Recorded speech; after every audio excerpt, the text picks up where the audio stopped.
18-year-old Isaac Braver reached out today to tell his side of the story. He says this whole situation has really taken a toll on him. Get off the car now. Driving. I'm about to roll up the window and I'm going to drive away. This video now gone viral, showing a tense confrontation between the co-founder of Unite Norman and 3 teenagers.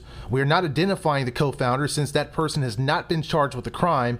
At some point in the video, as the teens try to take off, you can see a brick being thrown.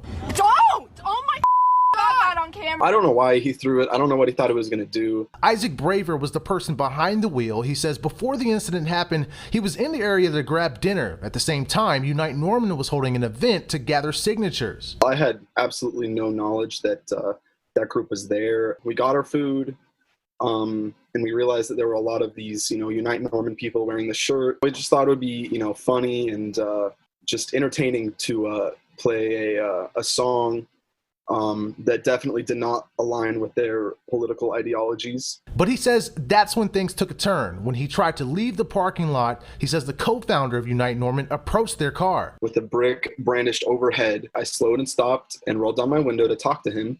And he was instantly, infuriated. In the video, you can hear Isaac say, "I'm going to drive away," before rolling up his windows. Seconds later, as he's backing up, the brick is thrown. These young agitators showed up and were revving their engines at our volunteers. Unite Norman co-founder Russell Smith says his colleague was protecting the group. They were far away.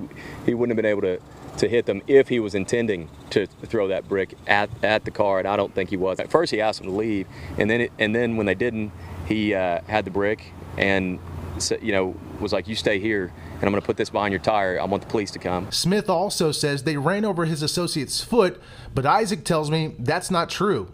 Isaac does say in hindsight he wouldn't have played the song, but it's still no excuse for what happened afterward. My actions were not, illegal. I exhibited my First Amendment rights. And the response was absolutely, inappropriate. Paris Jones, KOCO 5 News.